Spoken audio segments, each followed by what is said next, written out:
Maternidade em Família vai conversar com duas psicólogas sobre o transtorno desafiador de oposição que é identificado em crianças.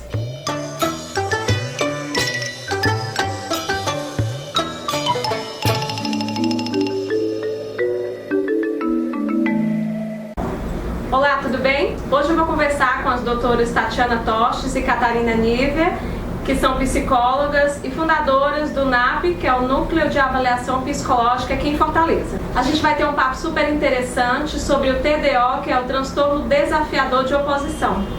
Tudo bem, doutora? Eu, particularmente, nunca tinha escutado falar sobre esse tipo de transtorno que é dado especificamente em crianças, não é isso?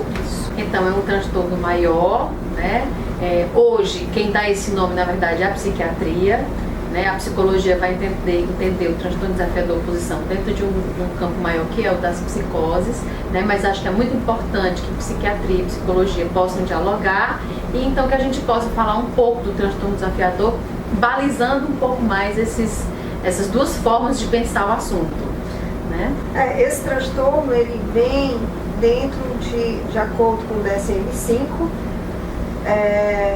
ele que é um código, né, de doenças mentais graves, e ele vem no intuito exatamente de trazer os transtornos disruptivos da infância e adolescência.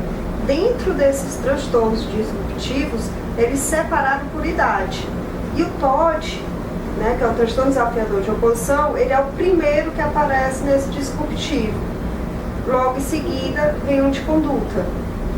Certo. E como que é possível em casa você ter uma ideia de que a criança ela tem esse tipo de transtorno? Então, isso é muito importante porque a criança vai apresentando alguns padrões de comportamento, né, que os pais precisam ter a sensibilidade para entender o que é da idade, né, o que é comum a uma criança de 3, 4, 5 anos e quando é que esse comportamento passa a causar transtorno. Então, a grande questão é quando esse comportamento passa a causar algum tipo de transtorno. Porque uma coisa que a gente precisa pensar é que a criança não nasce com isso, né? Assim, não é alguma coisa que você nasce portadora disso, mas é alguma coisa que se desenvolve dentro da própria condição familiar.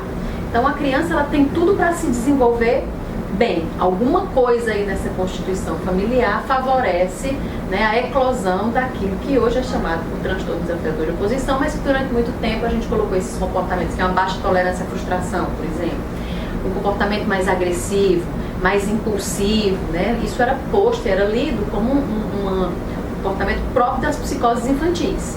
Né? Então, uma coisa que eu fico pensando que os pais precisam estar atentos é se os pais conseguem fazer frente aquilo que a criança, naquele momento da fase dela, traz como um desafio ou como oposição. Que é muito comum também que a criança de 3, 4 anos faça oposição a uma regra que está sendo posta pelos pais, por exemplo.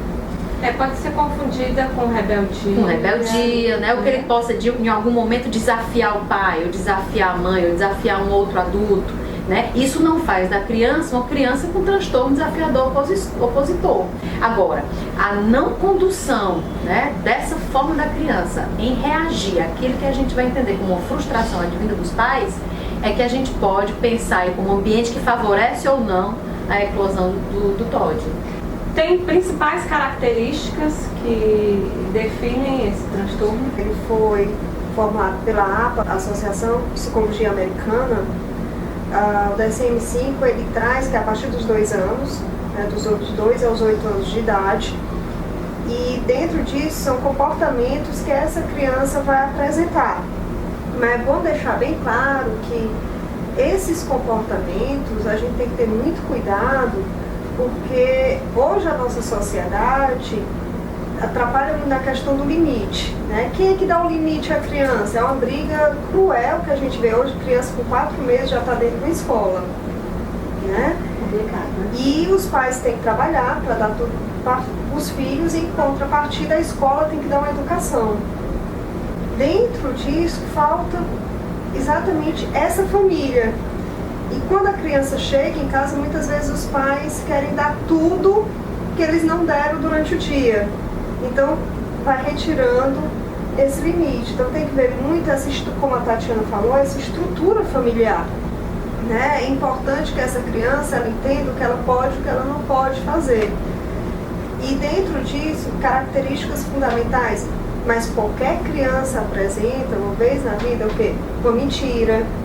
Né? A criança começa a mentir. Confunde com fantasia, né? Aquilo que a criança vai tomar como mentira, a gente vai ler também como fantasia, né? Porque eu acho que é mais que salta mais aos olhos é a agressividade, a oposição que ela faz àquilo que é posto como limite. E aí também tem, né? que ver como é que é a vida dessa criança dentro de casa. Né? Essa família é uma família funcional, disfuncional, quer dizer, é uma família que briga muito, essa criança sofre algum tipo de abuso dentro de casa, então tudo isso vai se refletir também nos comportamentos dela. Uma agressividade dela pode vir relacionada a isso, e não um toque em si. O que eu acho mais perigoso, mais complicado, né, você tentar colocar o nome em uma questão que não é da criança, né, que se apresenta na criança, mas que não é dela. Na verdade, essa criança ela deflagra em uma outra estrutura, que é de um lugar aí que foi destinado para ela. Né? Então, só voltando à sua pergunta, você tinha perguntado quais eram os principais indicadores, né, que os pais poderiam ficar atentos. Então, esse comportamento mais agressivo, né, um comportamento mais desafiante. Então, os pais normalmente dizem, não faça isso. Quanto mais os pais alertam para não fazer, mais eles fazem. Mas veja bem, não é um desafio qualquer. Né? Como uma criança que vai dizer não faça isso, ela vai fazer porque ela quer descobrir o que é que tem por trás daquilo dali. É um desafio que convoca os pais, né, e que causa um certo transtorno. Né? Então não é um desafio qualquer. Então ela se opõe às regras que estão estabelecidas, ela não segue, é uma criança mais agressiva, mais impulsiva. Tanto que em alguns casos, né, ele pode ser confundido com o TDAH, pela impulsividade e pela agressividade. Né, que aparece muito sobressaltado. Como que os pais conseguem lidar com situações como essa? Porque na hora é difícil você raciocinar, né? Na hora ali, a criança está ali desafiando, o que você faz na hora? Né? E ela não desafia só os pais também, é importante salientar. É um convívio. Você vai ver que ele causa transtorno em todo o entorno da criança, na escola, né, no parquinho. Né? Então ela vai desafiar qualquer adulto. Né? Assim, não é eu vou desafiar o pai, não, ela vai desafiar aqueles que estão ali ao redor dela. A grande questão do desafio e da oposição nessa idade, que é comum que algumas crianças façam, que elas desafiem os pais, que elas se opõem aos pais, a diferença consiste em que no caso da criança com transtorno desafiador de oposição, não é só aos pais, né? É a todo esse entorno, a criança que normalmente não se socializa, começa a aparecer na creche escolar, na própria creche, nas crianças do parquinho. É muito comum você observar que começa a ter uma rotatividade de cuidadoras, né? As babás ou as funcionárias domésticas, elas começam a ter uma rotatividade bem intensa porque elas não suportam. Né? Então, dentro do ambiente familiar, que não é a família nuclear, mas os avós, os tios, os primos, eles vão se inquietando com isso, passa a ser uma criança que começa a ser estigmatizada dentro da própria família, então é da ordem de um sofrimento. Mas ela sente isso porque ela vai ser uma criança mais isolada. É da ordem do sofrimento para todo mundo, para a criança e para a família. Quando você diz assim, o que é que os pais podem fazer, né, a primeira coisa, né, que a gente alerta é que seja feita uma avaliação. Né, para que esse diagnóstico possa ser depurado, né, para que ele não tenha um engano, né, assim, eu confundir alguma coisa que é mais grave com coisas que são próprias da criança. Que não rotule, né? O grande problema hoje em dia é a rotulação. Porque uma vez você rotulou, aquela criança ela vai ser apontada com aquele rótulo. Isso é muito complicado. Aí tem que ter muito cuidado, porque assim, eu já vi um caso para mim, uma menina que tinha síndrome de Down, a escola pediu uma avaliação porque dizia que ela estava com TDO, né? Estava com TOD. Por quê? Não, porque a gente, às vezes ela está brincando e a gente chama ela e diz, vou já, e continua a brincar. Então ela está em oposição. E não é isso. Porque é típico da criança. Que é típico da criança. Não, é disso que a gente está falando. Aquilo que é muito comum nessa faixa etária, que é fazer oposição, né, que é não acatar de imediato, que é de fato não tolerar a frustração de não poder. Tudo isso é comum e é esperado. E os pais, os familiares, de certa forma, vão organizando isso. O que salta aos olhos é quando essa tolerância à frustração, essa dificuldade em lidar com o não, essa oposição que ele faz àquilo que é dito, né? Quando isso, de fato, começa a causar um transtorno dentro dos ambientes em que a criança está inserida. Então, o mais importante de início é você, uma vez que desconfia ou suspeita, que você não chame de imediato que isso é um transtorno de oposição, né, desafiador de oposição. Você possa se avaliar como é que isso se localiza dentro da própria infância, o que é que de fato é daquela fase e o que é que está passando do limite, né, o que é aquilo que não foi dado corda, né. Então, o mais importante de início é avaliar. Depois desse diagnóstico, como que é feito esse tratamento? Então, depois detectado, assim, tendo diagnóstico, que é um transtorno desafiador de oposição, o psicólogo clínico, ele vai começar a trabalhar na parte da cognitivo-comportamental, de uma das abordagens da psicologia, ele vai começar a trabalhar com habilidades sociais dessa criança. Então, vai fazer que ela aprenda a ter habilidades para pedir um brinquedo, para responder, ver como é bom alguém ajudá-la, que é importante ela receber ou não, como trabalhar essa frustração dela. Então, depois dessa avaliação é que vai ser todo feito, e não só com a criança. Isso é importante deixar bem claro, porque muitas vezes os pais vão para o consultório achando, tá aqui, meu filho resolve. O trabalho com a criança e um adolescente não é só a criança e o adolescente, é com a família. Né? Muitas vezes a gente tem que chegar para os pais e dizer assim, olha, não faz isso, né? Age assim, porque é como se você estivesse remando contra a maré. Você está fazendo uma coisa dentro do consultório e os pais pedem fazer o oposto. Então, você tem que chegar e mostrar para os pais. Muitas vezes eles fazem não porque eles querem fazer errado, mas eles nem têm consciência da conduta deles. Né? E a nossa função também é mostrar isso. A sociedade está tão imediatista que a gente não para prestar atenção em pequenas coisas. Muitas vezes acontece também, sabe, Renata, dos pais não conhecerem seus filhos. Não são todos, né? Assim, eu tenho também esse cuidado de, ao falar dos pais, ter muito respeito a essa posição de pai, porque hoje não está fácil ser pai e mãe.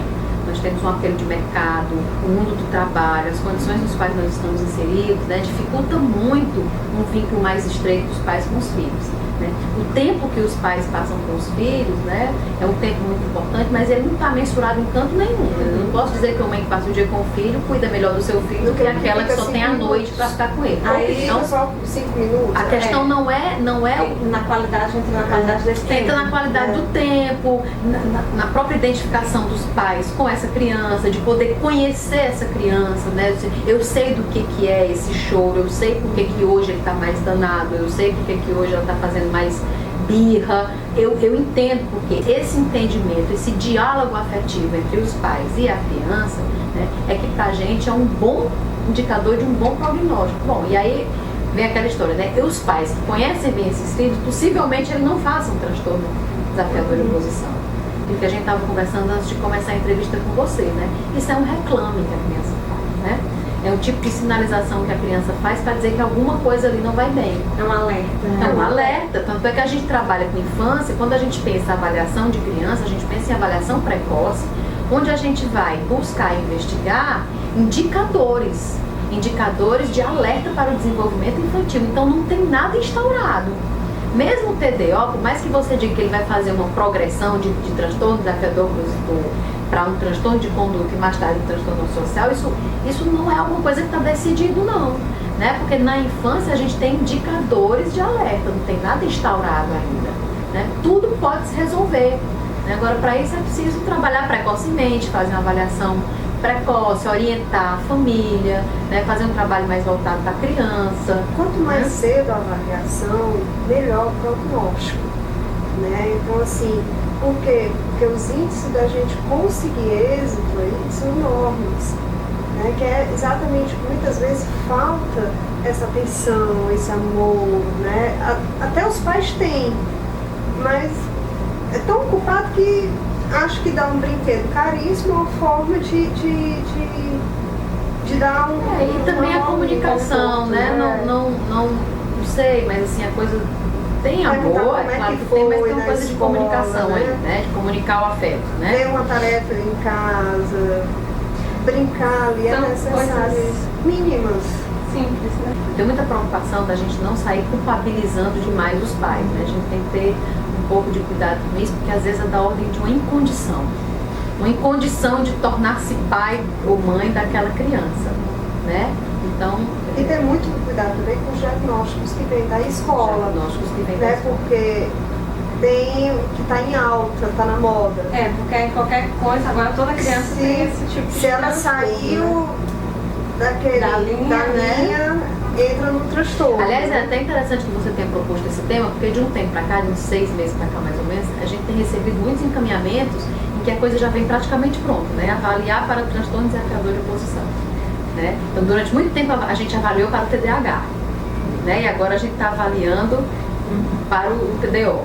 Né? E a gente se pergunta assim, bom, o que é que no comportamento dessas crianças, né, está recebendo o nome de uma coisa ou de outra quando são indicadores muito parecidos, né? Tanto tem indicador como a agressividade e a impulsividade, tanto pertence no campo do TDAH, como estão também dentro do TDO. Né? Então, o que é que essa agressividade, essa impulsividade que as crianças trazem diz delas? Então, uma visão mais psicodinâmica, compreensão mais sistêmica da relação da criança com esse sintoma de impulsividade e de agressividade e de oposição. E eu fico pensando assim, os pais que não conseguem fazer frente à oposição desses filhos, ou não conseguem sustentar uma posição ali diante desses filhos, e aparece como oposição, né? Até brincando um pouco com essas palavras, posição, oposição, né? É interessante da gente pensar. Então tem que fazer uma leitura mais psicodinâmica do próprio sintoma que a criança está trazendo. Isso é o mais importante, e isso vocês encontram dentro de uma avaliação precoce. Né? Não olhar a criança já com aquele olhar assim, é um problema. Preconceituoso. Né? Exatamente, entendeu? A criança, como a Tatiana falou, é um reflexo do que está acontecendo no meio que ela vive. Quando a gente fala meio, não entra só pai, mãe, irmãos, não. O meio mesmo, né? Como é que é aquele meio que ela vive, né? Como é que é a cultura dela. Então, tudo isso vai perpassando nessa criança. E ela é reflexo disso tudo. Então, é importante a gente ter esse olhar, né? Não ficar uma coisa fechada, não. Tem que olhar o todo. Agora a doutora Catarina tem uma dica de um filme que retrata bem o assunto, né? Que pode aí dar uma linha, pode facilitar aí a vida dos pais, da família que talvez possam estar enfrentando esse dilema. Precisamos falar sobre Kevin, tem um livro também, né? O filme foi feito em cima do livro, né? E é uma literatura muito simples, né? Que as pessoas podem ler e ter uma noção, como o filme também tem aquelas mentes perigosas, que é da psiquiatra, né? É o Anjo Malvado, assim. Então, tem bastante literatura, assim, mas tem muito cuidado, né? Um dia desse, a minha diarista foi folhear Mentes Perigosas, aí eu olhou e disse, vixe, doutora, ó, meu irmão é desse jeito, minha filha, se acalme aí, assim não. Então tem que ter muito cuidado. É bom, Não né? é pra sair fazendo diagnóstico. Não, mas não é pra sair fazendo É uma diagnóstico, avaliação não. muito requintada, porque tudo na infância é muito parecido, os sintomas são muito parecidos, né? Aquilo que aparece normalmente é muito comum a diversas formas de sofrimento psíquico. Então, a avaliação precoce é de fato uma avaliação muito requintada. Né? Então, os pais que desejem fazer algum tipo de avaliação nesse sentido tem que ter cuidado com o profissional que está escolhendo, porque pelo próprio requinte que a avaliação requer. Tem que ser alguém que tenha de fato algum tarimbo, né? Que saiba olhar para tudo isso com um certo domínio, né? Para não sair por aí só pegando indicador e fechando diagnóstico. Não é por aí, a avaliação é mais global. Eu queria agradecer, né, a entrevista, queria agradecer os esclarecimentos que foram feitos aqui. Para mim foi muito rico, né, esse conteúdo.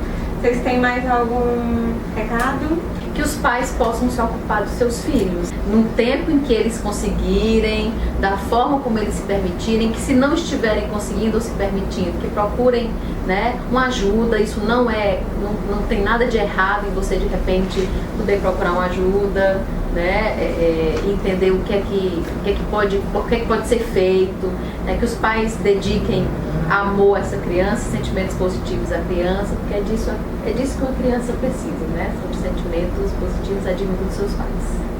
Eu vou deixar aqui os contatos das doutoras, do próprio NAP, tá? E obrigada e até a próxima. Até mais. Tchau. Tchau. Gostou do vídeo de hoje? Então clica no joinha, se inscreve no canal para não perder nenhuma atualização. Um beijo e até a próxima. Tchau!